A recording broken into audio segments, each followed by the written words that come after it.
Welcome back to News Across Nigeria, where we let you know what's happening currently across the Nigerian Federation. I'd like to remind you that all our top stories can be found on our website, that's channelstv.com, and on youtube.com/channelsweb. Visit m.channelstv.com to see us live on your mobile device. You can also download the Channels TV app for Android, iOS, and Windows phones from their respective stores. We'd also like to encourage you to use the Eyewitness feature in the Channels TV app. If you have pictures or videos you'd like to share with us, tap the application on your device, swipe to reveal the Eyewitness menu, and follow the instructions. Let us turn our attention to the southeastern part of the country. The Imo State government has demolished buildings in a community in Ohaji Egbema local government area said to be owned by suspected kidnappers. The deputy governor has promised residents that the state government will deal decisively with criminals involved in kidnapping and armed robbery. The deputy governor's convoy makes a long trip from Owerri, the Imo State capital, to a Ohoba community in the oil-producing Ohaji Egbema local government area. The team, made up of security chiefs in the state, the police commissioner, Imo Army commander, as well as other security operatives, are on a mission to demolish buildings said to be owned by suspected kidnappers, especially that of a kidnap kingpin, John Chima, also known as Americana, who is already in police custody. Imo State Deputy Governor Eze Madumere promises that government will continue to resist any form of ill-gotten wealth, especially through kidnapping and armed robbery, while securing people's lives and property. We will be committing an unpardonable sin by allowing those with ill-gotten wealth continue to parade themselves as a successful people. This will not only destroy our cherished value system, but destroy the very foundation of our existence. This is once again an opportunity for others to turn a new leaf, since Imo State will not and can never spare such persons with criminal tendencies. Thereafter is straight to the business of the day, and it's one house after another as villagers watch from afar. The Imo State Commissioner of Police insists that the command is committed to stamping out criminality in the state. It is part of our determination to ensure that we employs strategies and structures that will prevent carnage in the state by all these bad people. We are trying to ensure that we put a total end to criminality, crime and criminality. By this will send a strong message to those using seed money to build houses and to members of the villages, especially those who are supporting them. We've arrested them. They are in our custody. They have been interrogated. They have confessed. They will be charged to court. But this is a step further for the villagers to know that you cannot hide all these criminals. If you hide them, you also suffer from it. The demolition of buildings of suspected kidnappers is a welcome development in the Ohoba community, even as residents in more towns and villages expect the Imo State government to continue the exercise to serve as a deterrent to others, as the war against kidnapping, armed robbery, and other related criminal activities continues. Now to Kogi State, where a new twist has been added to the Kogi State Assembly crisis, that's the House of Assembly crisis, after the Nigerian police tried to stop the G15 group from resuming sitting at the Assembly complex. The group, led by Mr. Momo Jimolowal, had notified all the security agencies in Kogi State of their court judgment last week and intended to resume sitting. However, what happened was a combined team of police and national security defense barricaded the complex, forcing the legislators to have to walk to the Assembly gate. Their persistence, however, eventually paid off as they gained entrance to the complex, but sat for less than 20 minutes before hurriedly leaving.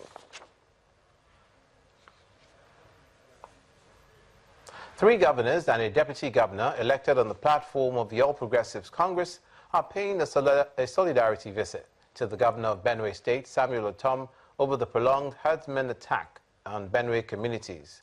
Governor Rochas Okorocha of Imo State and chairman of the Progressives Governors Forum, Governor Samuel Along of Plateau State, and Governor Abubakar Bello of Niger State, as well as the deputy governor of Kano State, Professor Hafiz Abubakar, arrived in Benue State today.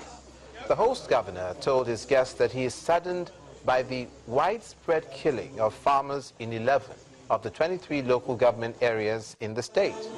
He told them that Agatu and Amun in Kwande local government area have been completely burnt down by the armed herdsmen in a territorial occupation campaign.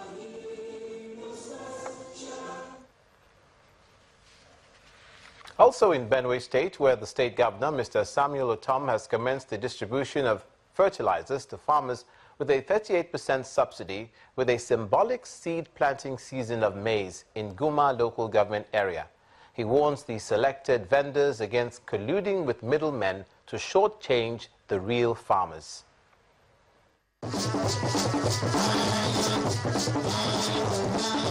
The farmland is ready for tilling. Governor Samuel Otom mounts the tractor and embarks on a symbolic plowing of the land.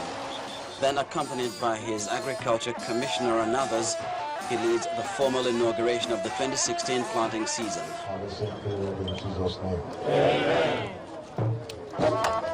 Then follows the incentive to encourage farmers towards a bumper harvest, the official flag-off of the fertilizer distribution and other farm inputs. The government has approved that 5,100 metric tons, an equivalent of 170 trucks of assorted brands of fertilizer, and 10,000 liters of liquid fertilizer be made available directly to farmers by selecting genuine and competent fertilizer vendors at 38% subsidy. And we believe that this will go a long way in supporting our farmers. At an exhibition stand for agro-allied products, it emerges that 200 tomato farmers are the key beneficiaries of a local scheme to encourage cultivation of the crop. I am growing tomato at Oshongo. I have more than 200 farmers who are growing tomato right now. Yes, it's ongoing. The project is ongoing. Show them how to use those products, and the issues of insects and fungus attack is not there.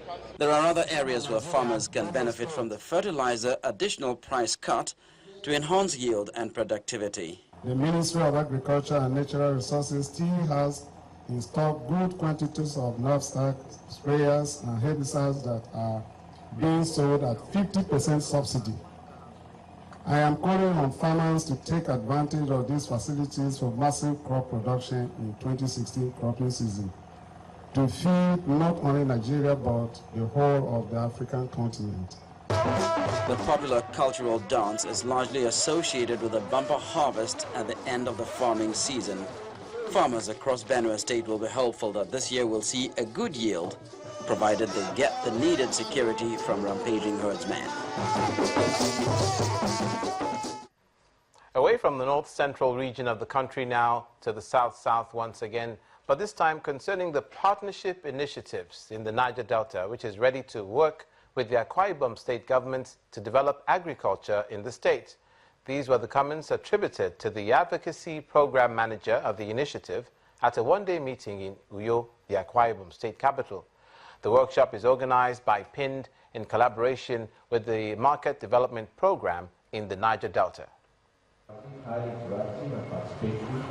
The objective of this gathering is to create relationships and linkages between media partner stations and companies working with the MAID value chain, which seeks to develop agriculture in Niger Delta states. In attendance are representatives of MAID, heads of media organizations, and companies supporting the value chain. We want to see how we can create that relationship to enable the right messages to be taken to the farmers.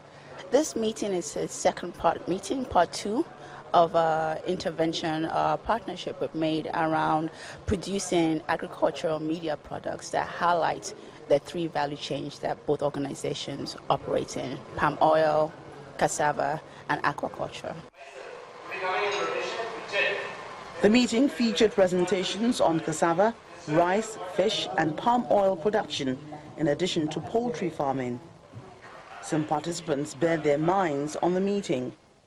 Looking at the event, I think it is a worthwhile gathering, bringing the media and other groups in the farming community, and to see how we can work together to get a lot of information to the grassroots.